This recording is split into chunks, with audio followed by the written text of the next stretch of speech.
Why is the mind like this? Why do we do what we do? How can we take care of our mind? We as women are really good at listening to the voice that tells us that we're not good enough.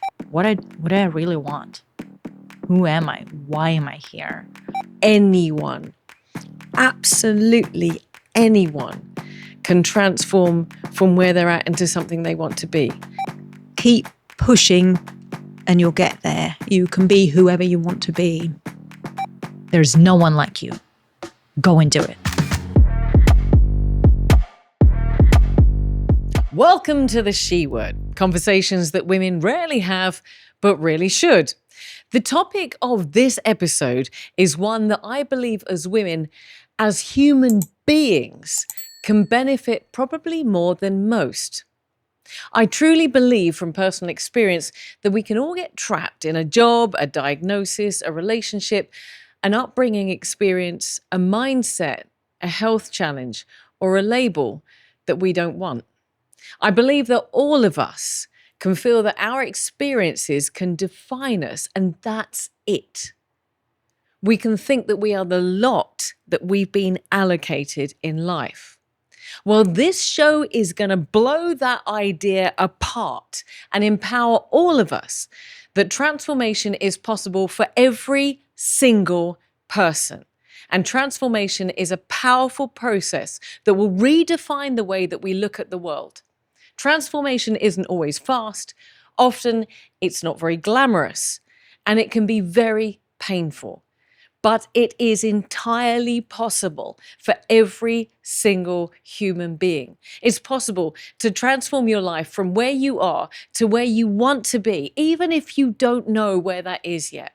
And in this show, we're going to look at a wide variety of transformations, from careers to relationships, health challenges to personal barriers, all with one thing in mind. Transformation is also a great deal about mindset. I'm not going to quote you statistics and surveys because this show is based on lived experience. The stories of women who really have passed through transformation, fought for transformation, and made transformation a goal against all odds, professionally, personally, and in relation to a good deal of other challenges. So I am thrilled to be joined at this table by three amazing women who know all about transformation. Marina Mizepa is a Ukrainian actress, model, dancer, contortionist. She's probably most well known for competing in the 14th season of America's Got Talent and reaching the quarterfinals. She has also competed in various talent shows, and as an actress appeared in films such as Maleficent and The Unholy, currently heading up the John Wick TV series The Continental as the Fast and Furious Gretel. I'm going to come to you in just a second. Marina, thank you so much for being with us at the table. And I'm going to get you to fill in the gaps in just a minute because it's also your first time here on the She Word. Emily Jones, also appearing in the series The She Warriors. Quite a number of interviews and episodes here. You are a content creator, or OF Queen, and transformation ambassador. I'm going to ask you to fill in all the details in just a second. Cree, it's your second time. Christine Borge here for the second time. You joined us for the show just a few months ago, Women Know Your Worth. And not only have you had an incredible journey from a financial manager to a personal life coach, you've also had your own remarkable personal story of transformation as well. I'm going to stick with you, and then we're going to come back around the table. Cree, what did I miss out? First of all, I'm so excited for this show, and I'm so excited to hear all your stories. You missed out, not much, but one of the most transformational things for me is that I was raised in an orphanage. I was in and out because my mom had some mental health challenges. And back then, she was also in an orphanage, so there wasn't much immediate family to support.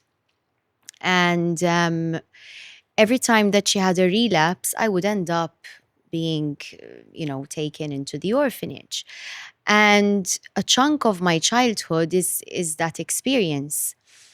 And it does, as human beings, our formative years are from the age of 0 to 7, the major formative years. And it does have an effect on how you view the world and how you view yourself. Because I would see all my friends being taken to school by their parents. If Christmas would come along, they would get gifts. And I remember thinking as a child, like, okay, but why am I taken to school by the nuns? Why am I the different Wow. one? So there's a lot to unpack there, but Yeah. We're I going would to, say I that's can't wait to get I to would that. say that's kind of like there's a lot of phases, but that's kind of like boom, the first formative years. That would be part of my story for sure. And you been on the show before, as I mentioned, Women Know Your Worth, which was such an incredible show. And we got to the end of the show and you said, I didn't get the opportunity to share my story. And this is part of why you are here, because we want to get into that. Emily Jones, did I miss anything out? Oh, my goodness. I mean, there's a lot to say, isn't there, really? But I don't think so. I think that kind of sums it up, really. I suppose when we're talking about transformation, a lot of people will, by this stage, kind of know me for my big weight loss transformation, which has been, a big thing, a big change after I had my gastric bypass surgery at the beginning of last year, which we spoke about on the show together, didn't we? Yeah. But I think that's obviously been a big period of transition for me, and it's all still ongoing. I just think that change is something that we should always be kind of open to and embrace in life. And I think kind of I've had many situations in my life where I've sort of had to wear different hats. But it's funny because we've sat and interviewed a good number of times, and every time it's a story about transformation, and that's why you're at this table. Yeah, And I that's what see. we're going to dive into. Marina, we met recently, and at the end of our interview, and we could have sat and talked for ages. I said, what defines you? How would you describe yourself? And you said about transformation, and that really prompted one of the prompts for me to sit everybody down and have this show. But you also have so many strings to your bow. Tell me a little bit more about you before we dive into this topic of transformation. What you are Ukrainian, you're a dancer. You started off life as a dancer. Yes, I was born in a very small town in Ukraine. It took me, and I was born in a very USSR mentality family. So transformation has been following me my entire life. I had to leave my small town without saying anything to my family, moved to Kiev, auditioned for a circus and dance academy against my family's will. Then just go achieve mentality that I've had for a while. And then I reached a very high, like, successful career and as a performer until I was 20. But then only then I actually asked myself, do I really want this? Who am I? What is my purpose? And then I started searching, seeking, transformed into an actress, started working on that, learned English, moved to the US, started absolutely a new career. And also, I think my transformation, what I've gathered from, everybody's transformation, everybody has a story. But in global, it's actually coming to who you really are here and act from here and not from here, or what people tell you to do, or what is right. So the transformation is actually a path to coming back into who you are, into all of that. So stripping all of the masks, going through the walls of fear, and all of my performances were about that. If you watch my performances on America's Got Talent, or even filming the movies for some reason, I'm going through the transformation, even in my performances. And I am in the middle of the transformation right now, currently, and it's just a different level of it.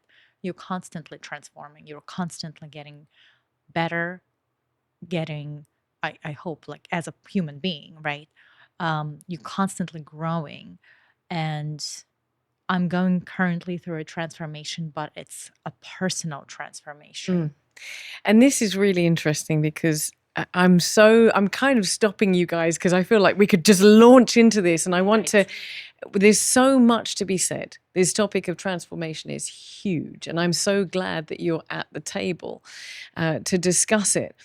But I want to just ask you, we're going to talk about all of this, and we're going to go into physical transformation, into personal transformation, into career, and so many of these different aspects. But I do want to start off by asking you guys, can you pinpoint a moment in your life where you said, this is the beginning of a transformation? And let me tell you why I asked that, because I'm going to be very honest. I can remember it must have been about 2001, 2002. I had been through a horrific time with my ex-husband, with my career in London, and I found myself as an addict, thousands and thousands of pounds in debt, through what my husband had been up to, and I'll share a little bit more about that later on, and literally with not one single friend on the planet. I was utterly alone.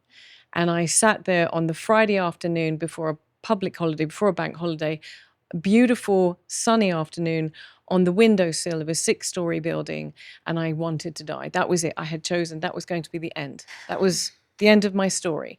And as I put my hand out to the tree to look down, my hand slipped.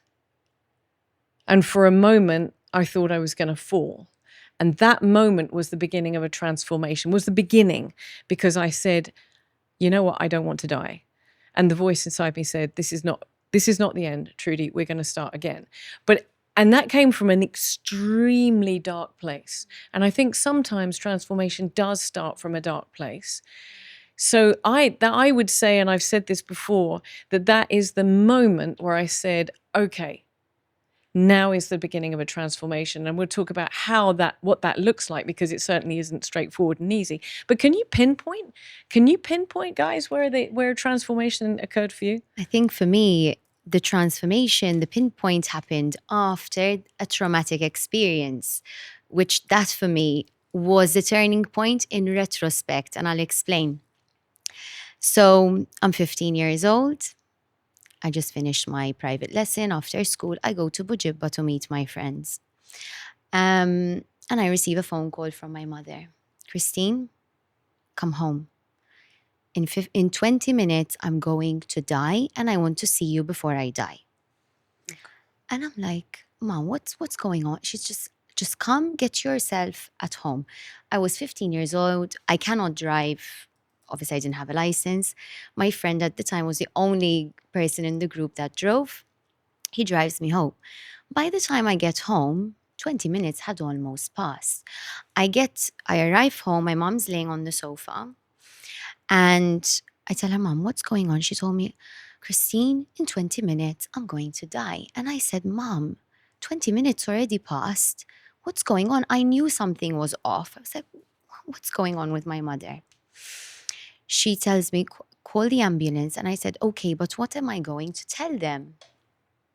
I call the ambulance. I just say, please come. I don't know what's happening, but please come. And anyway, we get into the ambulance. It's a very long story, but this story ended with me seeing my mom getting a tranquilizer injected in her, and she was handcuffed and taken to Mount Carmel. And that day, I felt like my life was over, because I had just left the orphanage officially when I was 11.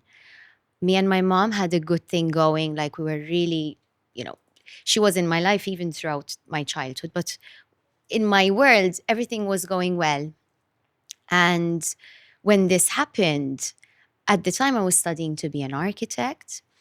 And then literally my whole life fell apart, and I spiraled. I spiraled. I started partying. I caught some bad habits, and my turning point was at 19 years old, after 4 years of literally feeling like the biggest victim on the planet. And I'm not going to continue because I just feel like I've said a lot already, but that was the turning point for me. But I only realized 4 years later, that experience, how much it could shape my life, and I could do something positive about it. And I'll explain why. Because it was only at 19 when I said, listen, I could see how powerful the mind is when it doesn't work. And I was like, I'm not going to be in a situation where I'm not understanding. You mentioned mindset. And it was at that age of 19 that I started studying why is the mind like this? Why do we do what we do? How can we take care of our mind? And how can I be of support to someone that has a mental health problem? So that was the turning point for me. Take care and enjoy good health. Browns, empowering wellness by providing convenient and innovative health services.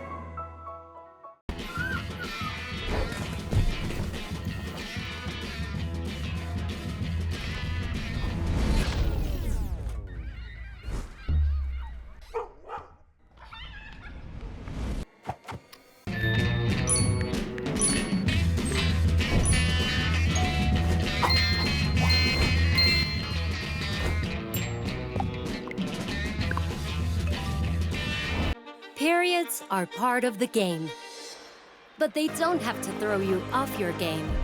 Try new Always Platinum for up to 100% leak protection, faster absorption, dry feel, and it's more cushiony, so you can focus on your game.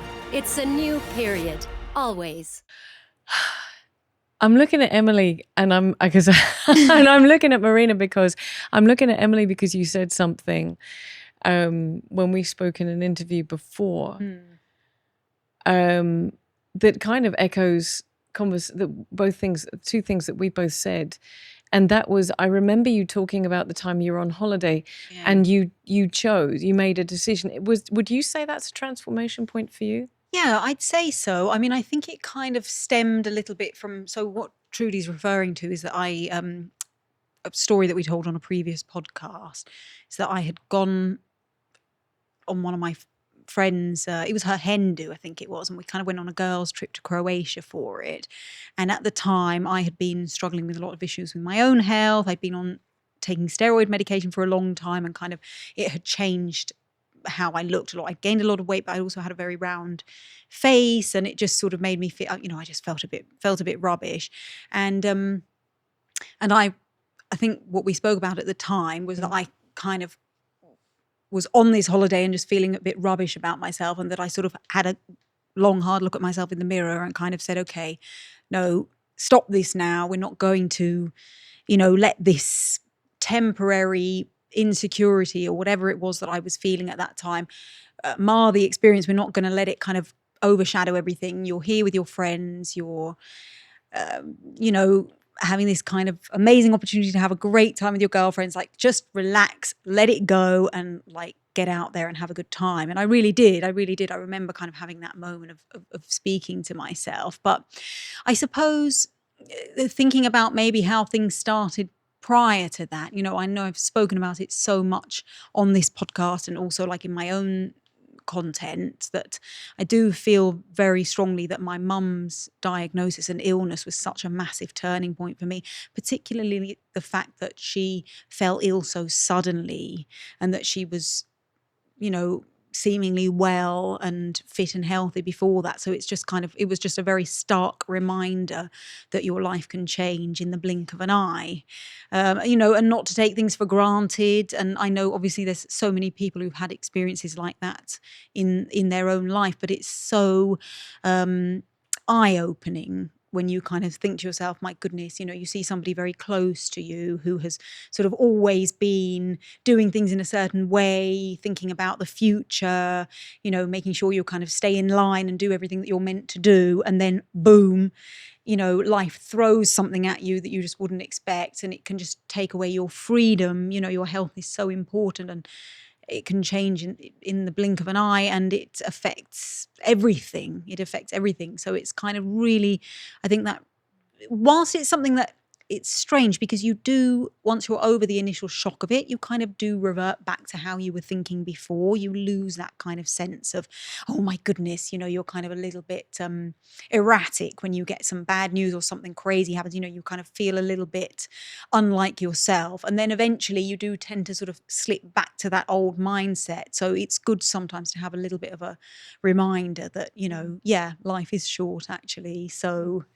And that's why, like when I mentioned, the episode would have happened, but it takes a few years because, like you said, it's our programming is a bit stubborn, and even though you would think it's a moment in time, but there would be a build up behind it still. And I'm going to come to that build up in just a second, but I've just heard Marina let out a big sigh there. No, I'm just saying that for every person, it will take a different amount of time, and let that person go through that period of time with that pain, with that whatever's supposed to happen has to happen in order for that person to learn, to go through that pain, and accept that. And sometimes the only thing that you can do is support and not give to make life easier for that person.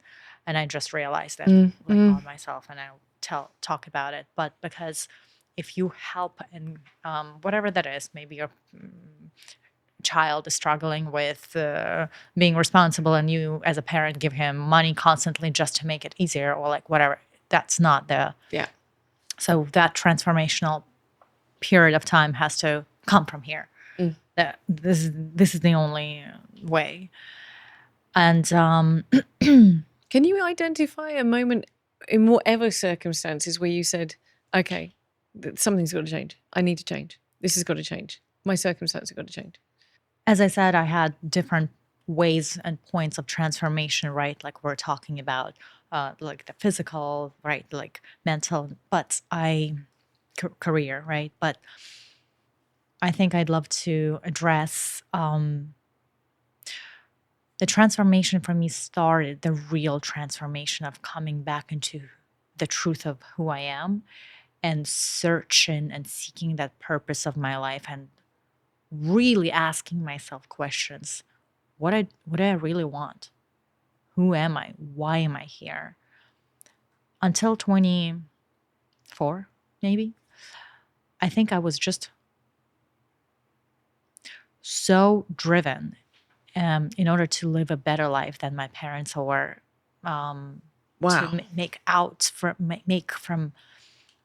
To make it, just get out of that small town, just make more money, like really career-driven woman without, all I had was dancing. All I had was contortion. Probably happened, luckily I was talented in that. So I really poured everything into that. I wasn't the most talented person in the world, never. I just had a really great hard work, like precision, perseverance, and push forward.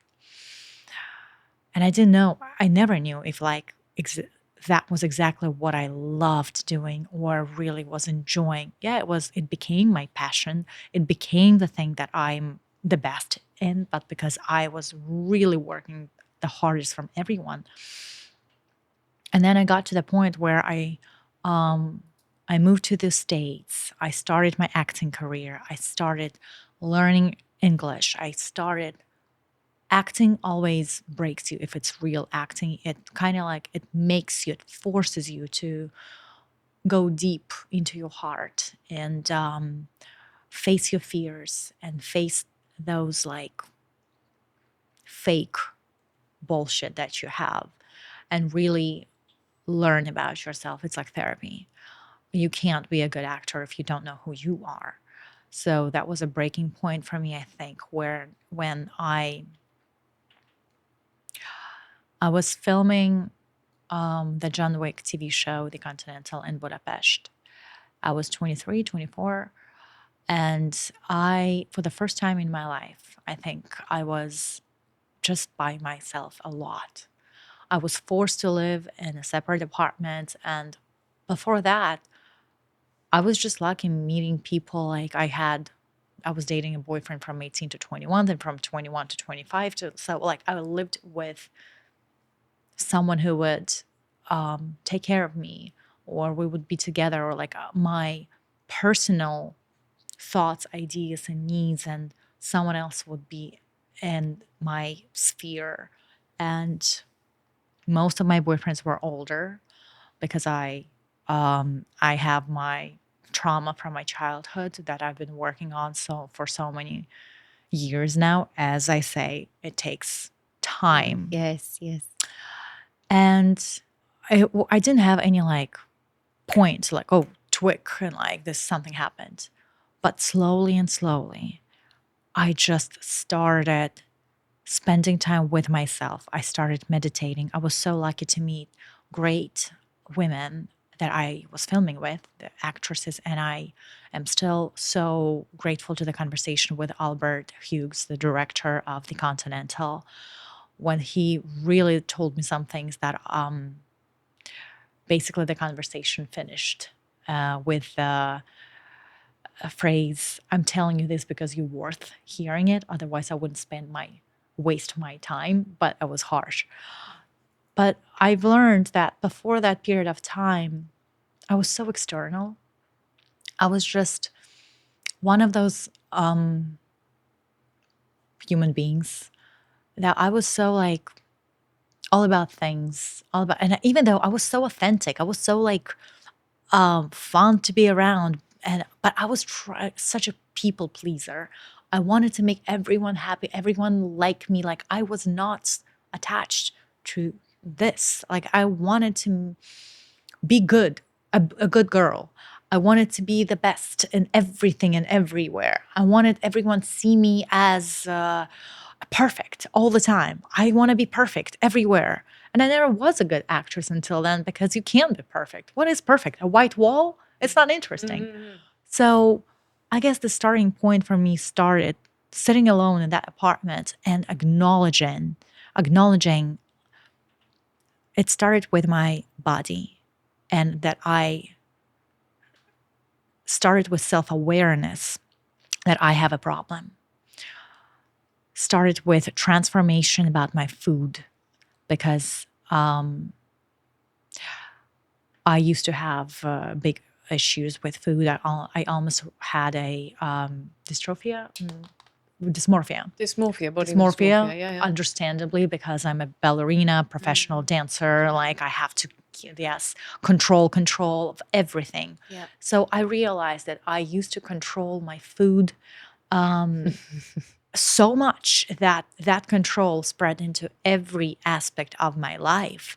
And thinking, like living with this versus really feeling your body, people around, the energy, and really understanding, what do I want? Do I want this or want this? Like it's just living by an instruction, by the book of what others told you versus really what is right for you or what is not right for you. You said something a minute ago, and I think one of the things that we've explored on this show quite a few times is body dysmorphia and anorexia and bulimia and so on. And these eating disorders has certainly been an experience of mine as well. But you touched on something right at the beginning, and thank you for sharing. But you also talked about the fact that sometimes you have to watch people decline, like you said, and go through that hard place to the point where they are able to transform, and you can't stop them. And I've actually tried with friends of mine, but I recall that my journey when I would, and this is kind of where I just want to reflect just for a second on how you get to that point of transformation. In my case, I grew up, I'd had a pretty, how can I put it, tumultuous, difficult childhood. and married the guy the guy that I met at 18. Who then, and I'd also battled with anorexia, then bulimia, then anorexia. And then I met him, and turns out that he had an obsession with prostitutes and all pretty awful things like that. We still got married, and he then went down that road again. And in the meantime, ran up tens of thousands of pounds of debt in my name. Now, for me, my reaction to that was like you, was I spiraled. I was on a downward spiral. Drugs, antidepressants, booze, all of these things. And like you're saying, sometimes if you try to lift someone out of that, all you're doing is actually supporting their journey into Make that it easier dark and lighter. place. Absolutely. And so by the time I got to the point where I was having to decide whether I was going to live or die, I had nothing. My life was over, was completely over. And I love what you said, Emily, as well, about just realizing that life is too short. That you have that epitome moment. Is there anything that you guys, I mean, you talked about that moment as well, that you've been to that point where it's just darkness. And the reason I'm asking about the darkness is because I think that's where, like you said, you realize that transformation, that you can take advantage, that you can rebirth.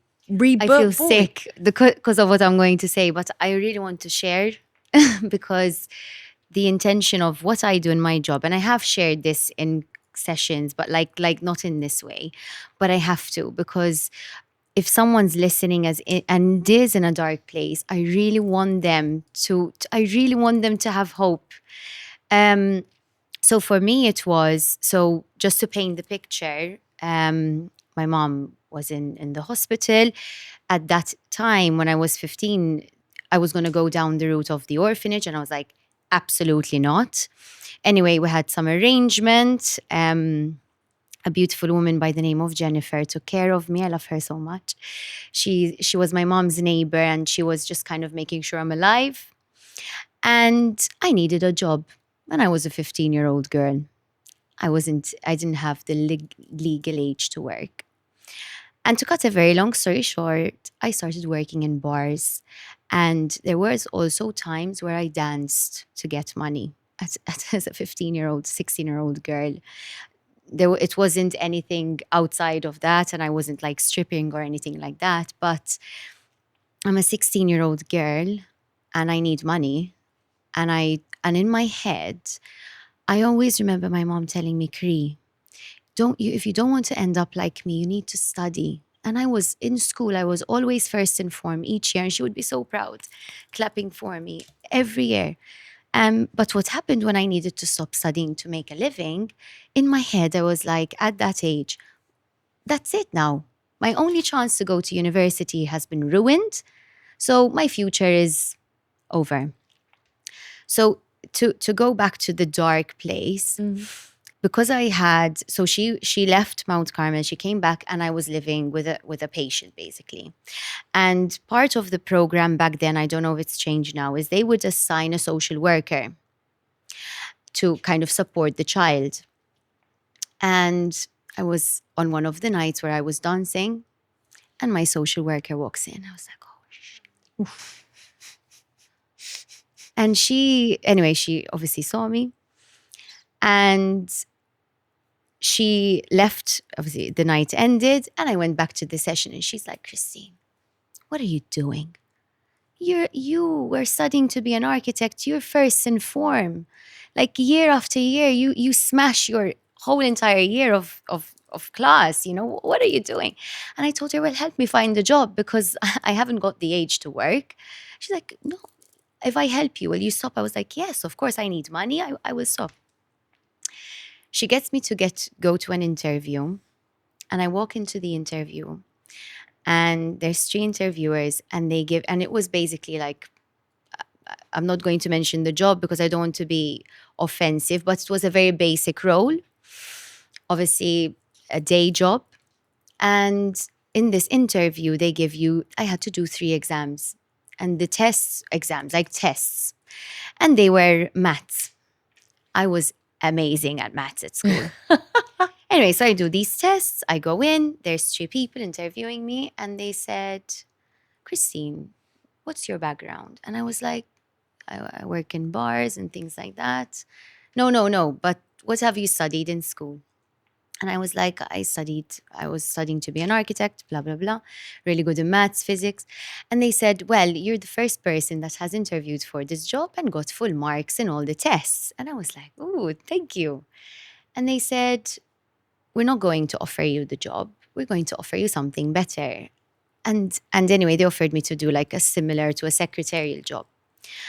But that point for me, it's like someone reminded me who I was. Literally, it was like I had forgotten who the fuck I was. You can say it. It's on YouTube, so it's fine. But in that moment, I was like, I've got this. I've got this. This is who I am. But we need Stepping back into your own power. And this is why I do what I do. Because sometimes, I'm telling you, the transformation I see just in a session, sometimes you just need someone to tell you. I know what you mean about you're not going to try and help them. They need to go through it. But sometimes someone just needs to know. Honestly, that moment, I was like, I still got brains and I still got this. And that was the start that I never looked back, because I didn't even spend long in that job. The job after that was HSBC, which we spoke about. And in that career, I was like, whew. So that for me, like having that dark, embarrassing moment and then being spoken to and then having some support and then going to that interview was a shift. Can I share something? I think what you're saying is also very important, to have someone who truly believes in you along your Absolutely way. It's very hard to go and do everything by yourself. And I know that I've been lucky in that kind of way.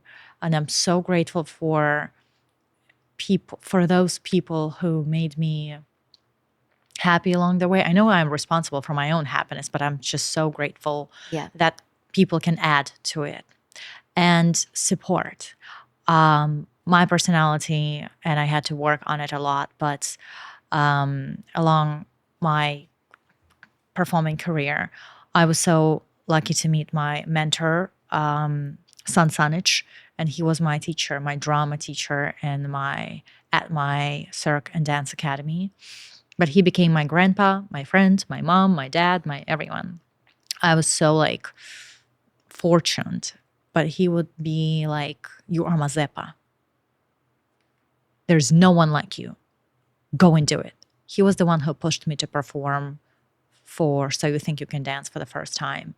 And that was the moment for me. Yeah. I was 17 and I was invited to perform on So You Think You Can Dance because I had Genesis performance. And that's about transformation. It's about taking off your black skin and breathing in a new air, like a breath, fresh air. What am I saying?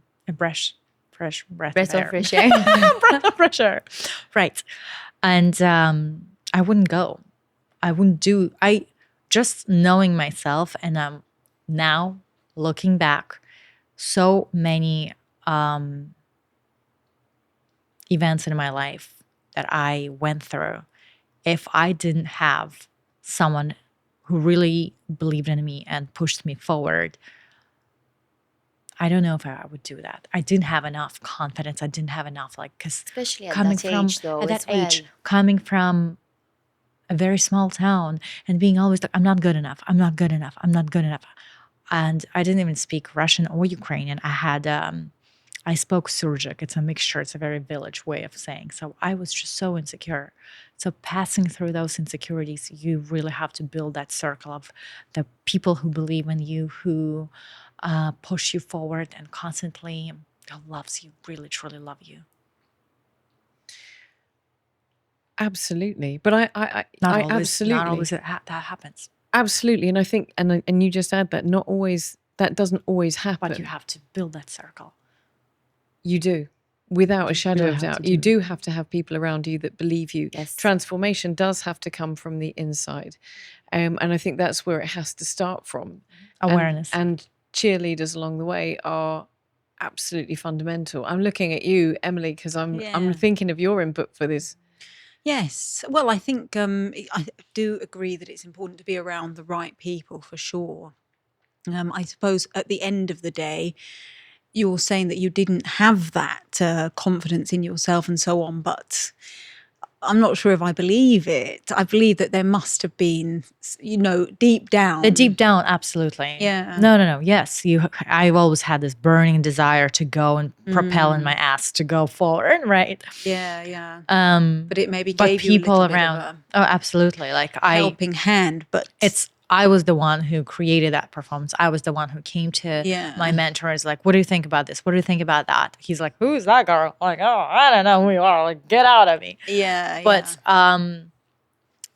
sometimes the moments when you really, and you know what I also noticed?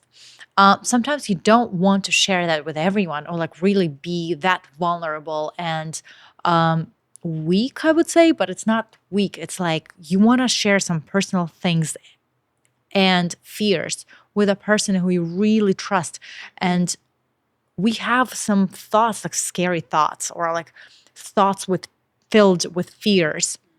But when you hold them inside, it's bad. They're eating at you. Yeah. So you have that one or two people who you really want to tell them because you just throw them out. And in that case, you really want to pick a person who will support you and say and tell you right things. So maybe that is like the moment when you like. The thing is, like, it's not always possible as well to have, like, in my case, yes, there was a social worker who was kind of like by law watching over this little teenager. But what you said about sharing and opening up, I remember, like, I spent years hiding stuff. Like, when I went into my teens, I wanted to make sure nobody knew I was in an orphanage because it wasn't cool. So hiding that and not embracing my truth and not embracing my baggage and story delayed my transformation. Of course. And then obviously there was the period of like I said, I feel sick. What I'm going to say, because it's not easy to share. But in where I am today in my life, and I'm living You're my so best over life. that. Like, I'm You're just so over that. exactly. I'm owning my story. Yeah. I'm owning my flaws. The way you do. This is why you inspire me, Trudy, because you're owning it all.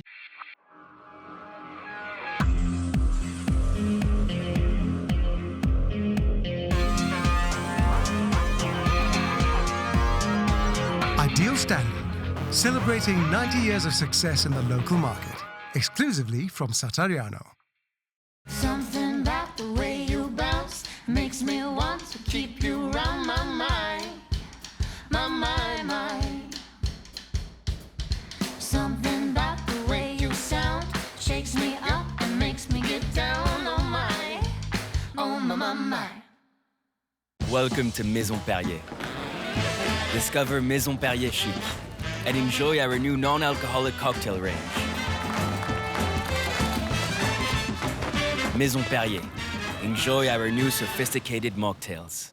But I would say that first of all, I have a huge advantage because I'm only kind of going through this in my head right now. I had the opportunity to utterly transform because I moved country where nobody knew me. I moved to Malta 20 years ago. No one knew me. I could be whoever I wanted to be. And I had that opportunity to leave the ex and that horrific life behind me. And only recently have I picked that up because I remember a while back listening to a guy called Louis Giglio who says, wear your scars. Yeah. They're your rite of passage of where you've been and they're what you've survived. And I am literally covered in scars from self-harming. And I remember trying to cover them on my legs when I'd be on the beach because they're not pretty. And now I'm like, no, actually, you know what? I own them. I own them because that's where I've survived and that's where I've come from. And that mindset was what helped me then overcome epilepsy and overcome a whole bunch of other things as well. And I'm being very blessed to have had a large number of radical transformations.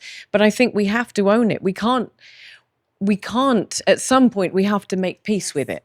You cannot transform without literally bearing your darkest parts and your truths, you know, and that is the first step. You have to look at yourself. Like you were saying, that's Awareness. That's inner work. Self-awareness. Yeah, And acknowledgement. self-awareness is very important. Those things are just, they made you.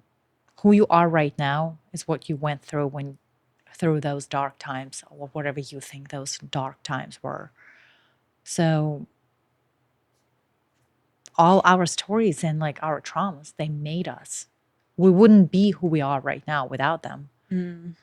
Yeah, definitely. I think it's just coming back to your point, talking about that you had I can't remember how you put it. You said you had an advantage, or you had a literal transformation with changing Yeah. country and so on. I think it's so important to acknowledge that, but then at the same time to put the message out there that transformation, there's a lot of people who feel that they are stuck in certain Absolutely. situations in Yes. their life, and that the reality is that, you know, your thoughts to yourself, your words become actions. I think people don't maybe realize it when people talk about manifestation and things like that. You know, it tends to have this kind of woo-woo concept that it's just something silly, you know, or some kind of spiritual thing that doesn't really exist and it's for deluded people and so on. But I think that we can so often be like a prisoner of our own mind and our own kind of circumstances. And just to say that sometimes when you have a little bit of perspective and you can take a little bit more of a bird's eye view of the situation, sometimes you can realize that maybe the change is more within your control than you think. Because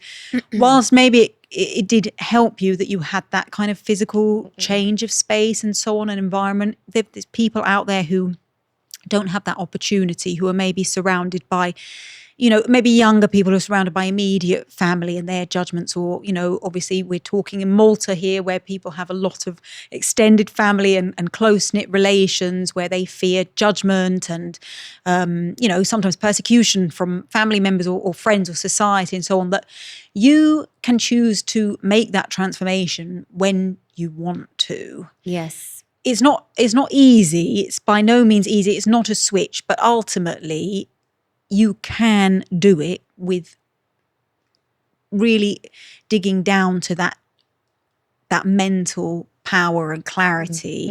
And I think that definitely like spending some time on your own and getting to know yourself and building that kind of self-confidence is so important with that.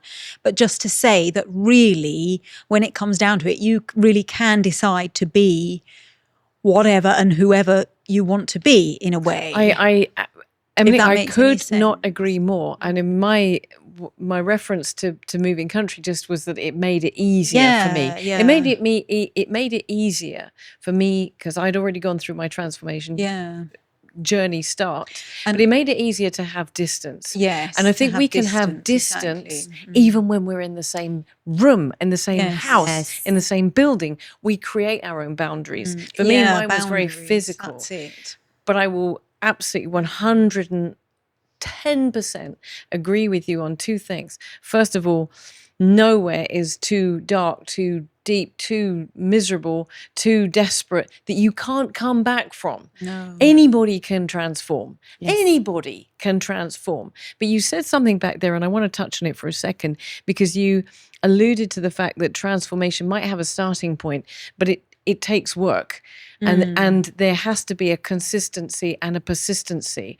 And I've just heard Marina going, yeah. And I would say that's why I started off the show by asking about that starting point, because there is a starting point, but there has to be a journey. I want to stay with you for a second, Emily, because you've had a lot of different transformations. Yeah, You came back from illness in the UK, you came to Malta, but through all of this, I'm gonna pick on your most recent transformation, Okay. because I think this is one that is just so incredibly literal. You made a choice last Christmas before last, oh my word. Yeah, before last. And now, for anybody yes. who doesn't know you, the physical transformation that you've gone through is absolutely insane. I haven't seen you for a year, Yeah. and I haven't seen you since we saw each other in Prague. And I just, when I saw you, I was jaw dropped and just went, wow. But you've lived with this transformation. I think this is where we can get trapped, because we don't see the difference, because steps can be small. Tell me about that. Tell me about persistence. I think, I think it kind of happened somewhat quickly, but also as it's happening to yourself, you kind of look in the mirror and you don't notice those changes until, a period of time has passed. So you might kind of suddenly be like, oh, okay, actually, I'm looking back on my photos from 6 months ago, 9 months ago. Actually, I do look quite different, But what I would say about that, though, something that I would like to say is that I feel that internally, I've always kind of been the same person. So yes, I feel it's a little bit sad as somebody who's been bigger their whole life, that I feel like other people see it now. But I've always been somebody who very much didn't let society put me into that box that they want to put you in, right? So it's always, she's very bubbly, she's very, this big bubbly, funny character kind of thing. And I think I've always sort of been so much more complex than that. And people are complex, and you're so much more than your weight, so much more than your body. It's interesting to see how people react differently to me, but I think that those who know me well and know me personally know that I've always been the same person inside. I think it just kind of got to a stage where I felt that I wasn't feeling so comfortable in my body. I'm getting older and obviously do have some chronic pain conditions myself. So it sort of became something that I felt I had to change. But never really from an aesthetics point of view, more from a kind of wanting to feel my absolute best. And there was a lot of period where I was younger, where I was bigger, and I always felt great. So everybody's experience is so different. But for me, it felt like I needed to make that change. But I do feel that it's very interesting to see the way people react to the change. I think people often kind of want to say, oh, you're so confident now.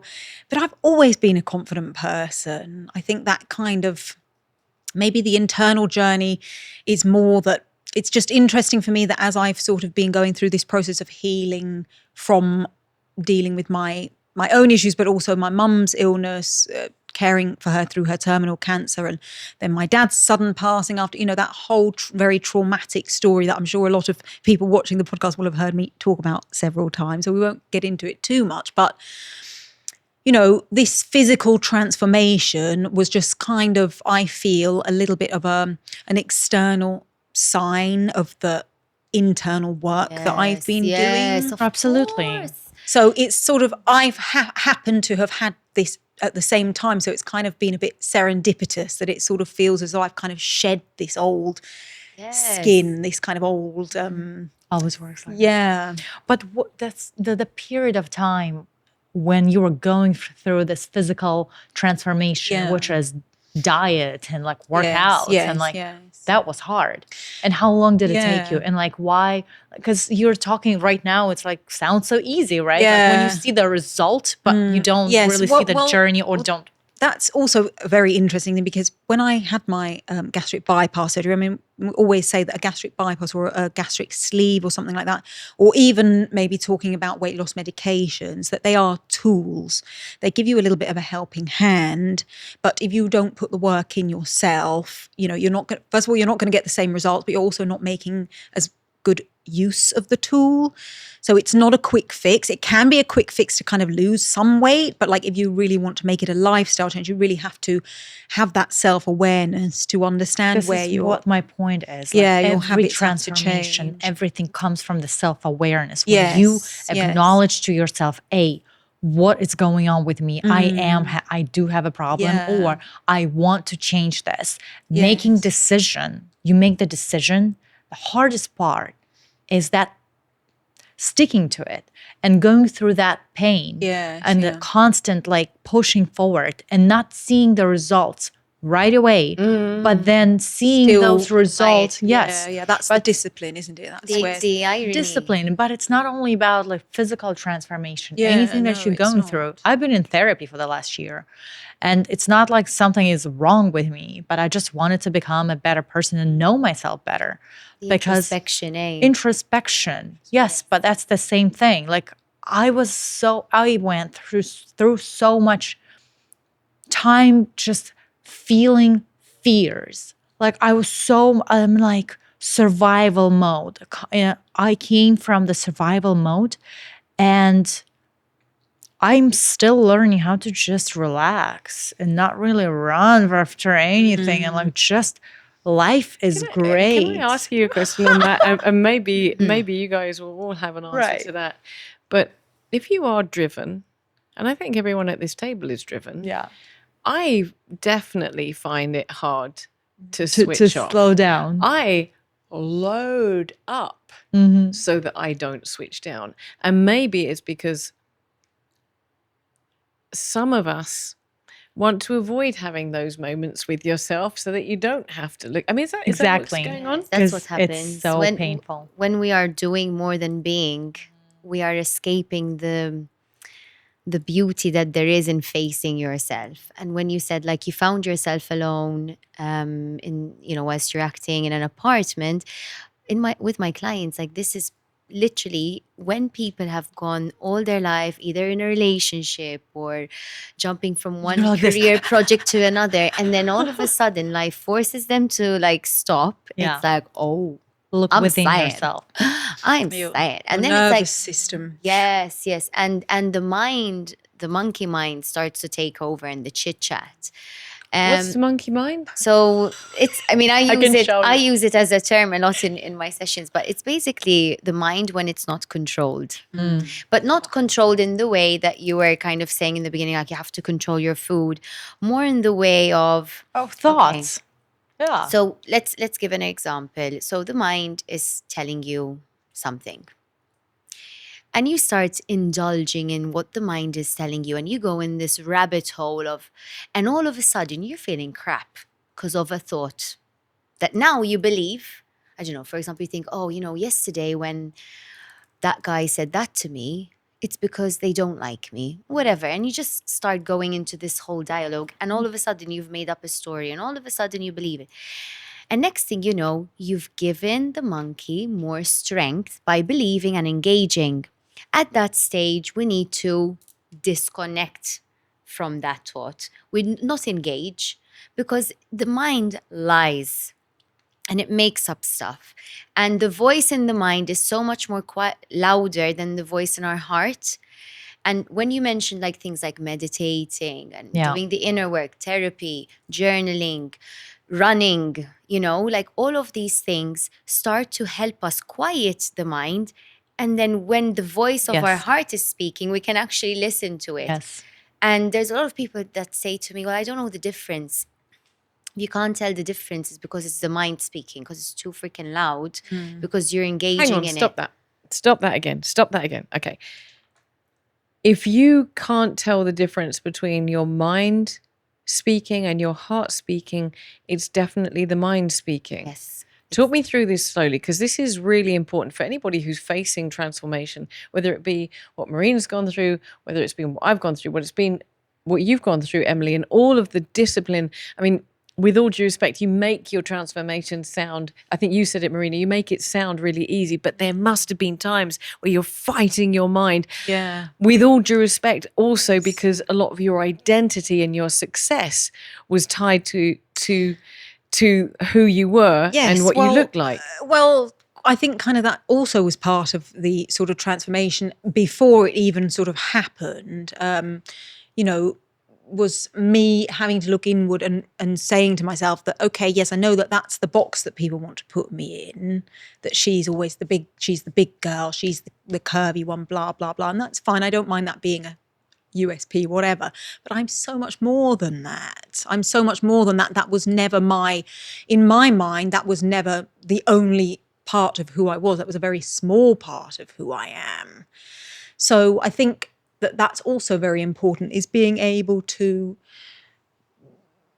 to know yourself well. And again, I know we harp on about this so much, but it comes down to confidence. So much of it comes down to confidence and believing in yourself, and kind of whether you have someone around you to sort of say, no, you are that person, or whether it's you being able to kind of say it to yourself, to prop yourself up and say, no, I know they want to put me in that box. They're going to say that this is going to happen or it's not going to work or whatever, but you have to believe in yourself so hard that you are able to prop yourself up to that. But I'm kind of sorry, but level. sometimes you don't have that. Like I didn't have confidence. I had to build that within myself. And when you don't have that, like so many people don't. But you would have been born with it as a child. But at some point, it's something that would have happened, or the people around you would have chipped at that confidence. I Like, used to- no yeah, child no, is born I not agree. confident. We are You're born born with a- confident. You're born with a specific amount of confidence, maybe, but you gotta build it up with your own experience. Like I used to throw myself into the situation, swim or sink. And when you swim, then you build a confidence. Yes, The next step when you are thrown in that situation, you know how to swim. But maybe sometimes you're not. So you learn how to swim again, and then you become stronger. So But this comes from something that I think is really key. And we are going to come back to monkey mind in a second. But I might Yeah. forget. So Okay, all right, okay. Let's hang on for a second. I also I wanna might say forget about as the well. town Go on. stories. Oh, yes. No, you go ahead. But the only thing I was going to share is, because we were talking about the voice in the mind and the voice in the heart, is an example of. So when I was saying at the time, like, oh, because I'm not going to go to university, my life is over. Like, I was in a space where I had all the excuses and my mind was reminding me of all the reasons why I'm the victim, right? So I don't know my father. I was in an orphanage. My mom's, having her mental health struggles. I have stopped studying. I've got no money, literally no resources. And I want to talk about resources and transformation. I had no resources and all the excuses under the sun that my mind wanted to remind me that I am the victim and I cannot make it. Yeah. But there was always something in my heart. And when I started doing the inner work, I said, no, Christine, you can do this. You're better than this. You're made for greatness. And the shift was that mindset from being a victim of my life to being the creator of my life. And this is key for transformation, from victim to creator, because we are the creator of our lives. And I know you mentioned like manifestation sounds a bit voodoo, but whatever we want to call it, it's either you're going to be the victim of your circumstances or you're going to be a creator and you're going to transform. Absolutely. There is so much to be said on everything that is, everyone yeah. said. I mean, but I'm going to pick out something that kind of ties all of this together. And you've mentioned confidence. And I think when we come to this topic of confidence, everyone at the table is right, because there is a phrase, you're going to build your confidence. And I think this is really important when we talk about transformation. And it ties all of this together, because we as human beings, we as women are really good at listening to the voice that tells us that we're not good enough, that we're not doing well enough, that actually who are we trying to kid, that we could be, have hundreds of thousands of followers and be influencing hundreds of thousands of people. Who are we trying to kid that we could be an actress and that we could be the very best in what we do? Who are we trying to kid that we could suddenly change career? These voices are going on all the time. And I think one of the things that we don't do is build that confidence, build that transformation, and those steps that we take, that we acknowledge. And this is why I was asking about the journey. This is why I started with the darkness, because if we start from any point, it could be any point at all, each step out of that, each step towards something new, each step towards something that you want to be, whether it be physically, mentally, or Yes. spiritually, or whatever, each step we should acknowledge. And we should celebrate put it. that and celebrate And it. celebrate and it put it all the in time. our pocket I'm and learning say, that. Yeah. nobody So can take that important. away from me. You know, it's just like over the last couple of days, last couple of weeks, I should say, I've been working with runners. And there's been usually women, but sometimes men, standing on the start line of a half marathon, of an ultra run, of a triathlon. They've never done it before. And they look absolutely terrified. And I keep saying, it doesn't matter what your time is.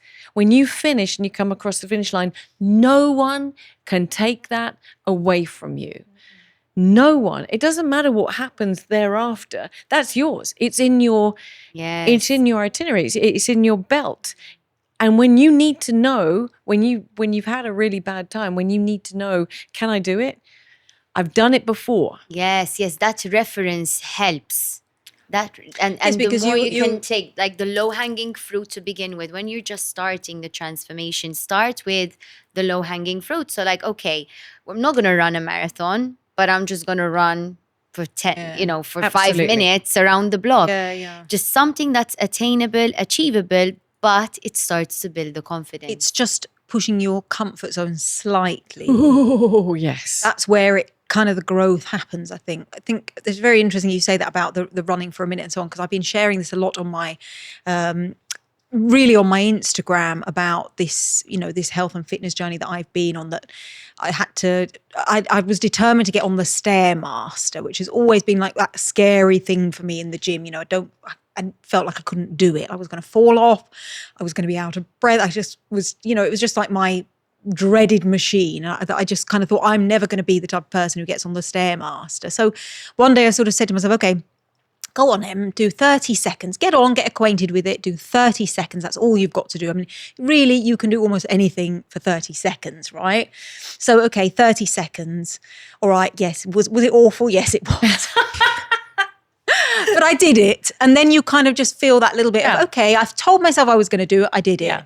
You know how to do that now, a minute. Yeah. So I just sort of started adding on just a little bit. It doesn't always have to be, people might kind of mock you and say like, oh my God, like 30 seconds or 1 minute. Who cares? Who cares? But everything you want is on the other side of cringe. Everything you want is on the other side of that. You've just got to push through. So, okay, I really don't care whether you think it's ridiculous that I'm doing 30 seconds. I'm doing 30 seconds more than I did yesterday, and now we're up to about, I think we're at 15 minutes at the moment. Nice.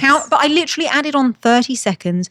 Sometimes, depending on how I was feeling on the day, I'd add on a minute, and just literally just build it up slowly. No race, no rush, but it was just for myself to just sort of prove to myself that I could do it, Even when I hear people say, I don't have time to read a book, I say, read a paragraph a day. Yeah.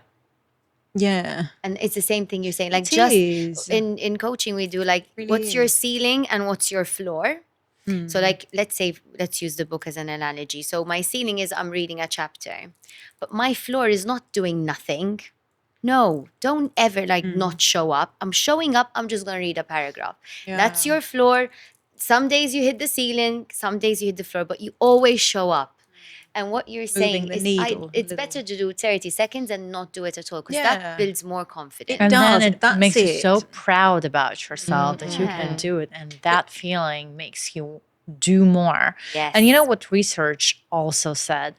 That thing about showing up and going through that pain, people don't do things because they don't want to go through that pain, because right now, in the moment, when they sit in the moment, they feel great, like sitting in front of the computer or a TV and eating a bag of chips and scrolling, and it feels great. But thinking about the pain that, oh my God, you have to go to gym, going into the car, getting inside, like, oh my God, getting on that treadmill, that's a lot of pain when you only think about that.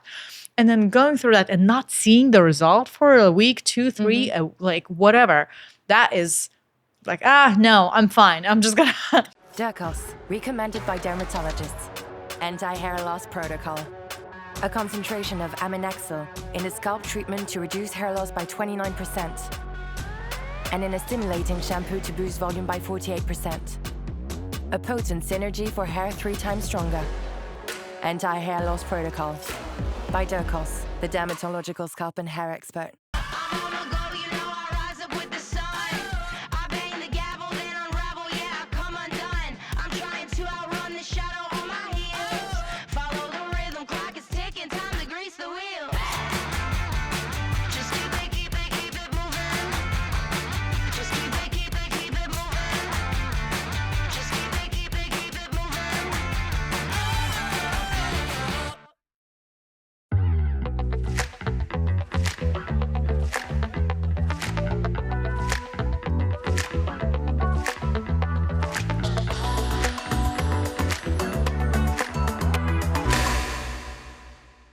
So that Growth you've just happens, yeah. absolutely hit the nail on the head, and it refers to something that Emily said a minute ago, which is comfort zone. You've just absolutely said it's comfortable on the sofa, but nothing magic is going to happen Not there. growing in the comfort. Absolutely, no magic happens in the comfort zone. There's a really good strapline for Garmin, which I happen to be wearing, which is "Beat Yesterday," and I think this is you can apply this to absolutely any area of your life, whether it be the Stairmaster, whether it be personal growth, whether it be stepping forward out of a relationship and taking a little bit more responsibility for yourself. Spending more time with yourself, which is something I'm definitely going to start trying to do. Meditating. Start trying to do. Because meditating. and also, but knowing yourself as well, because for me, meditation is running. I go out, I'm running in nature. It is a form of, if you're present, then it doesn't have to be how everyone like pictures like a CrossFit. Like, it's comes in many forms. It's just making sure that you're the observer of your thoughts and you're present. Can we address just for a second something I think that every single one of us at the table, bearing in mind that we all have success in our careers, in the paths that we've chosen, I want to just throw something onto the table that you just touched on as well, Marina, and that is the power of failure. Because I think this is something we don't talk about. And if you are planning on a transition, whether it be your career, whether it be physically, whether it be moving on from a relationship and empowering yourself in that way, whether it be personal circumstances, setting up boundaries, I think for a lot of us, beating yesterday, which is great, means that you're always winning. There's a lot of power in failure, isn't there? Can I say something about that? We have to make lots of choices in our lives. I'm really afraid to make the wrong choice all the time, constantly. Sometimes it's just so hard for me to like really make a wrong choice and make that mistake, but not in every sphere of my life. I feel like, and for every person, it's different. When I'm really strong at something and I know, this, whatever dance or acting, and I have to make choices easy. When something that touches your weak spots and you like, making those choices, the faster you make and being able to correct them and move forward. God, it took me so long and I'm still doing this. Sometimes I'm lingering in one spot and I'm like, just make the choice. Make the decision. If it's wrong, you can always fix it because you're smart and you are able and capable to do that. But even this fixing, we don't have to fix our failures. Yeah, well, we I'm need not to talking learn about and grow from absolutely. them. No, but that's what I'm saying. If you don't feel comfortable in your making, in the choice you make, or you're like, do I go there or there? I went there. I'm like, oh, okay. Yes, this is not I know what you mean. It's not like then you can always, as a human being. But that's when head and your heart talks like, what do I listen to? How do I listen to? You will never learn unless you make the choice and like then analyze that. And I'm like, okay, no, that was my head talking to me because I really felt like going there. But all the signs around me as like outside external society told me to go there. So I went there, but my heart told me to go right. So that's how you learn, I guess, just by making wrong decisions. You have sometimes to make it's good wrong to decisions. You don't have the clarity, but you take the action, and then as you go along, the clarity will appear as well. Instead of waiting to have waiting all and the lingering, answers yes, and have you the don't clarity live the life. and then take you just action. Don't live the life when you're just like, okay. I just have to have constantly in fear. Everything's like, you can't wait for everything to be perfect before you decide to you will start figure it making out. those changes. You kind of and postponing as well. Yeah, I think procrastinating. Most people postpone transformation as well, like hang on to an excuse, which I was there. I had my excuses, all the excuses, and it's like then I'll do it when I have this, and then I'll make the change. Yeah. But what I want to also like touch on is, if somebody listening doesn't have anything, you have one thing that we all have around this table, all human beings, you have your mind. And when you don't know from where to start, that is your tool. You mentioned like things being tools. That is your tool. There is a topic you're struggling with, pick up a book. You don't like to read a book, listen to it in audio form. Like, start consuming things that are going to get you closer to the person you want to become. Because transformation is all about becoming the person that you want to be. So whatever that looks like for you, the first step is, instead of consuming whatever comes on your phone and like dumb scrolling or doom scrolling, whatever it's called, how can I start consuming more cleverly and do something that's going to inspire me to transform? Like listening to a podcast like this. So what we're putting in, then we'll be able to put out. Yeah.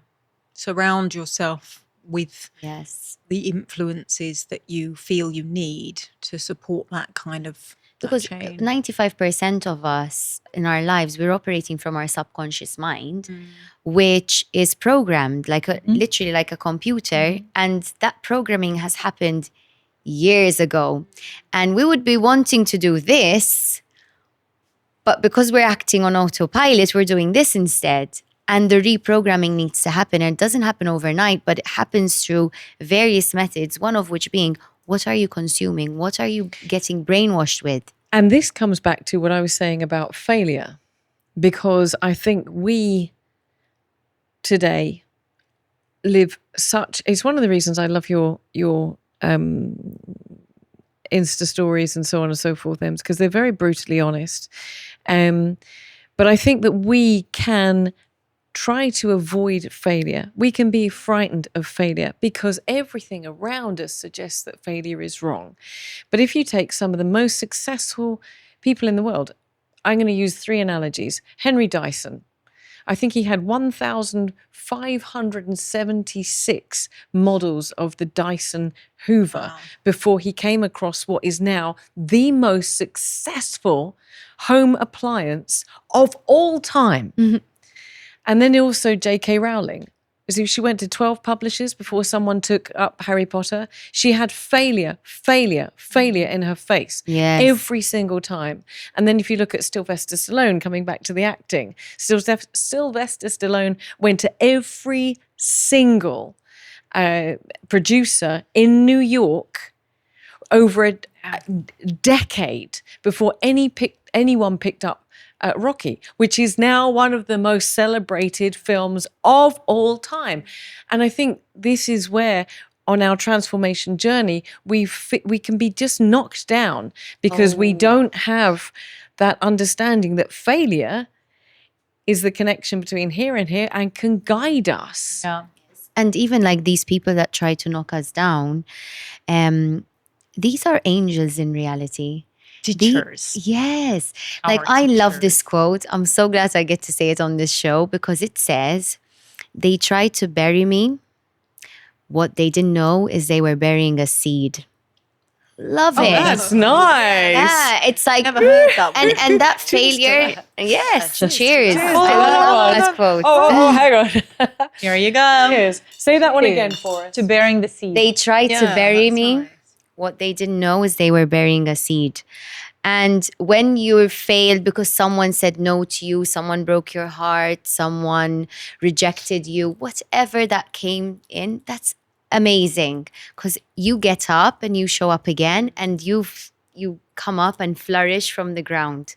So what you said, failure, spot Well, I want on. to ask you as well, I think it's worth acknowledging that Number one. that not everybody is going to want to come along your transformation journey with you.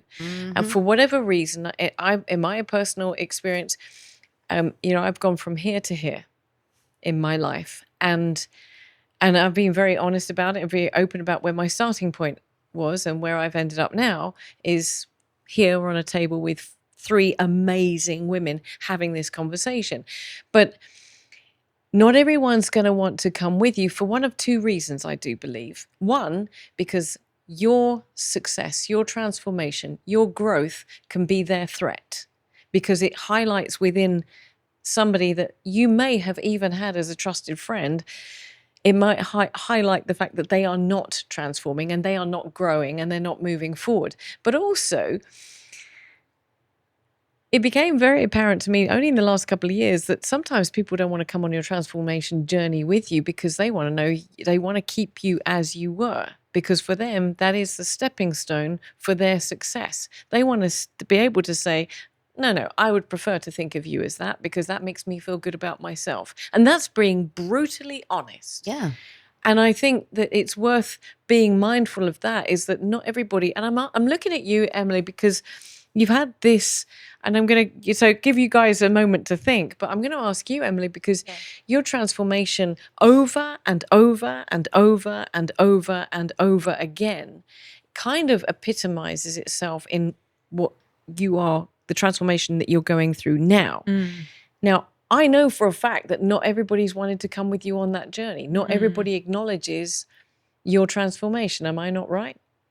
Yeah, I suppose, it was quite difficult for me to make the decision to go through the transformation, as we said, because so much of that kind of public identity or whatever you want to call it was wrapped up in that kind of image.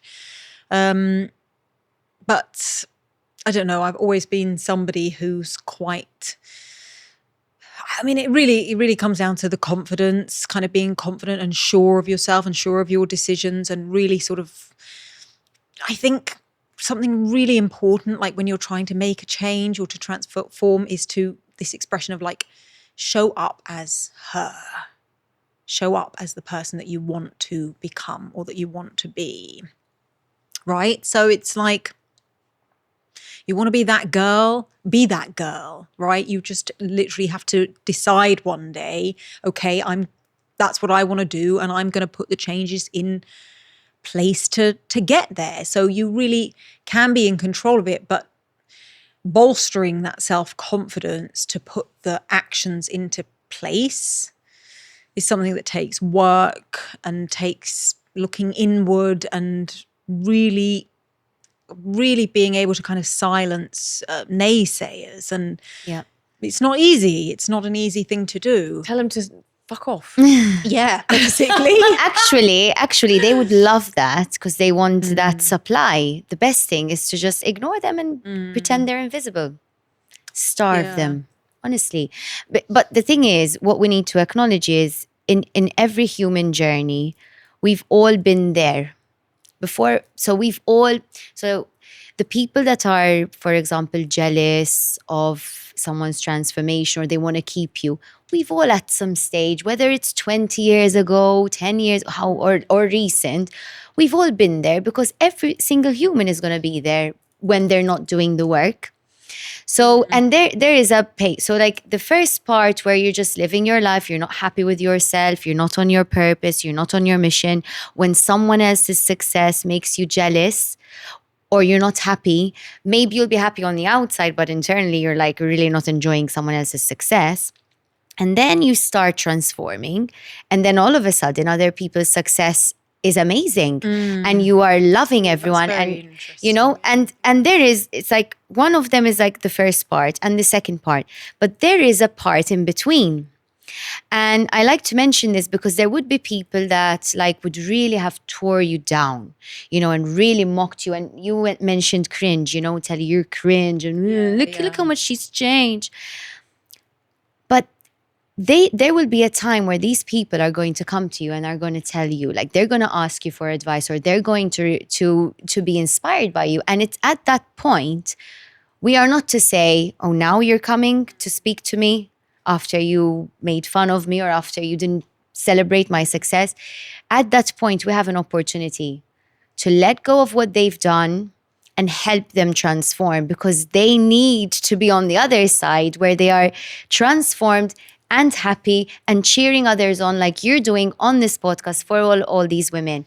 So it's a very hard thing to do, because I've been in it where I've been like, well, no, it's okay. That was the past. Come to this side. But this comes full circle back to what Marina said.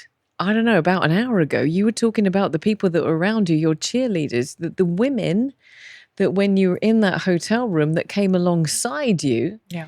And we can all be those women, can't we? Always. I really wanted to pinpoint this topic that you talk about, telling stories to yourself, because our mind is just won't shut up and you keep telling stories to yourself. And I feel like those stories come from unfulfilled needs. Those stories come from the beliefs that you deeply have in your heart, self-limiting beliefs. And you change the self-limiting beliefs and you change your mindset. So it's Can you give me an example? Because I'm really interested in this whole just, idea. for example, I'm having a drink at a bar and someone looked at me like, oh my God, she looked at me so wrong. I'm like, I look so ugly. I'm so fat. So you start crashing yourself with your own limiting negative talk, negative self-beliefs versus having an absolutely different thought, positive thought about who you are in that moment. Different perspective. So when you have a negative thought, negative brain just keeps shouting, the monkey, yeah. So when you go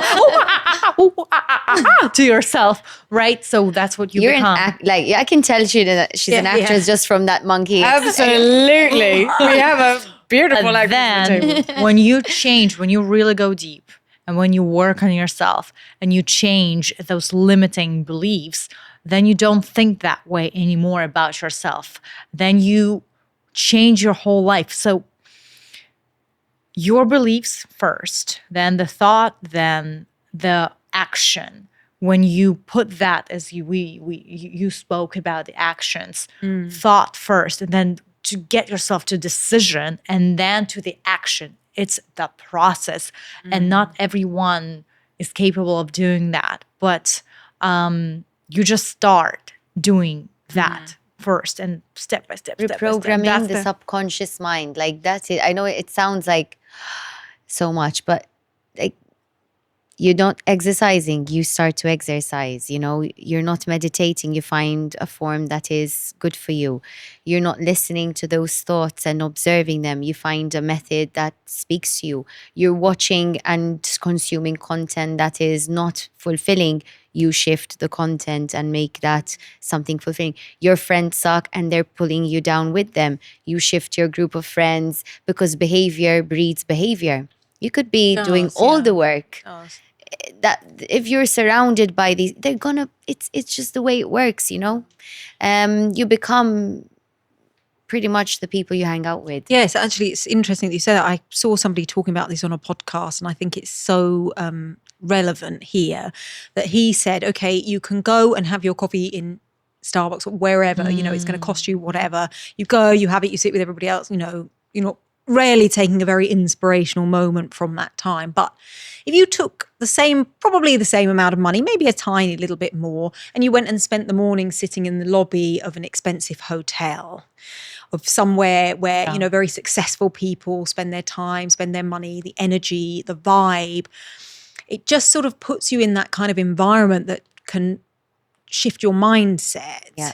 So it's really like you're talking about, the company you keep, you're in the same environment as them. And, I'm somebody who's done that quite a lot. Sort of, I like to go and have a coffee and sit and work somewhere, just that feels a little bit uplifting. Raising your energy. It raises your vibration. Yes. It really does. And I think that's so important, like how we speak to ourselves. It's like, okay, but you might kind of say to yourself, it's silly, but like, for instance, I was very interested in looking at some property that I wasn't in a position to buy whatsoever, but I kind of had this sort of belief in myself that, okay, this is something that, why shouldn't I be able to do it eventually? Yes. But just sort of going and seeing the property, putting yourself in that kind of environment, I feel it really does shift that vibration, that energy. And it's kind of like, okay, well, if somebody else has done it, why shouldn't you be able to? And I think that... And that is such an important statement that you've just said right there. Somebody else has done it. Why couldn't I? Yeah. Yes. And we could sit here for forever, easily another 3-4 hours, but I am going to draw the thoughts to a close, because rightly so, as we've just said, we have really gone through this got thrown out a long time ago, the script, and we just went off script completely.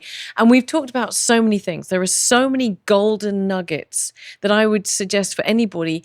Go back and listen to the show again.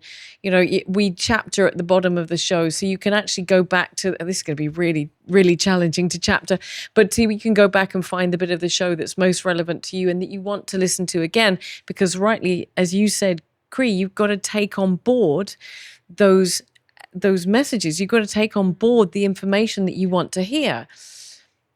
I'm just going to throw this one line as well. And that's what I wanted to say and I forgot. Yeah.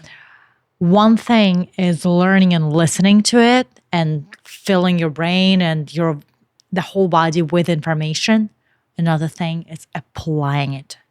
Yes, knowledge is not power. Implemented knowledge is power. Yes, and applying it and really living through all of this. Like, I know, I'm so smart. I know, like my mom tells me the same. I know.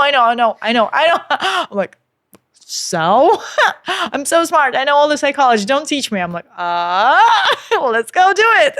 So doing things. Yes, action. Taking action. Well, I'm going to ask you ladies to summarize what you feel is the most important element of transformation based on, Cree's going, no, don't make me do this. Summarize. But based on your experience, based on your life, based on lived experience, we said this show would be about lived experience. Nobody at this table has said anything that they haven't lived through, and that is evidence that you can transform.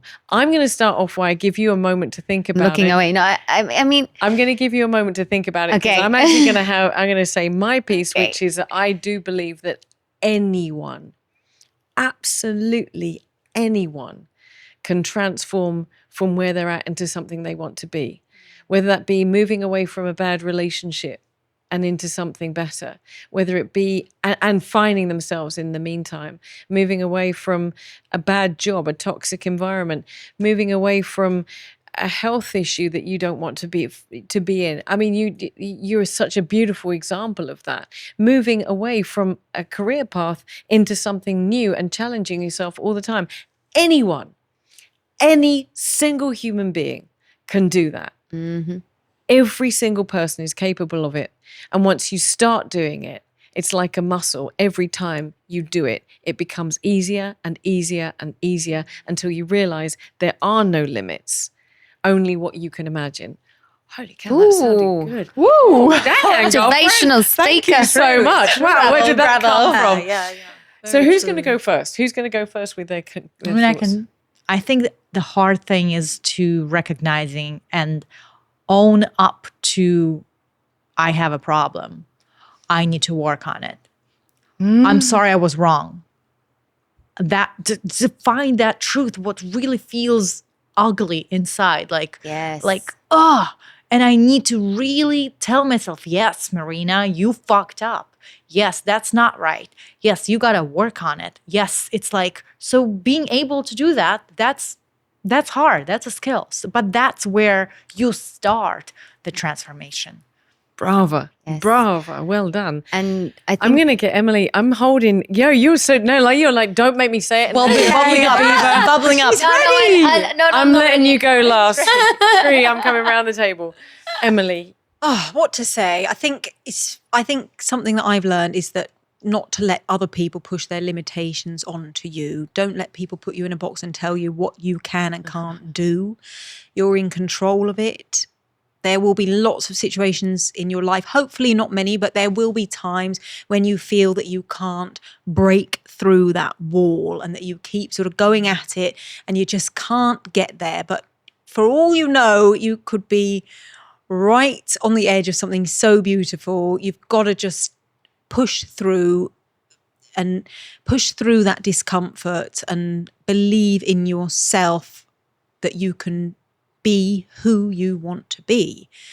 And don't let other people tell you that you're not. You know, I think there's so many people that we can look at, and that's what's so wonderful that you can consume this media where you see people sharing their amazing inspirational stories. You know, there's so many people like the stories that you mentioned, Sylvester Stallone, this, that and the other. And there's so many people like that who have changed their lives and turned things around for themselves. And it's so wonderful to hear those stories and to realize that you can be in control of living the type of life that you want to live. There might be obstacles. You might have to push a little harder. For some people, it's a little bit easier, but keep pushing and you'll get there. You can be whoever you want to be. Chris, I have to say, I'm flabbergasted because each of these thoughts that we've shared is not based on theory. It's based on lived experience. And I think that's incredibly important. Kriya, I'm going to give you the last thought. Thank you. I think when you said anybody can do it, I literally can stand here with pride and say, if I can do it, and I'm wearing what I used to feel like a victim for so long. And there was a time where I wanted people to feel sorry for me. And then I just stopped mentioning it. And now I do it to transform and inspire. There's just, we can have so many excuses and, there's so many challenges, but our mind is a very powerful tool that we have, and it could be destructive or it could be the best thing that you use for your transformation. So for me is water the mind in any way possible. What you put in, they say garbage in, garbage out. So let's put in some good stuff and then we put out some good stuff. So for me, who's listening, that shift from you are the victim to you are the creator. And the tool that you use is your mind. Brava. Nah. Wow. I'm out. Wow. Again. Cheers. Cheers, ladies. Thank you. Wow.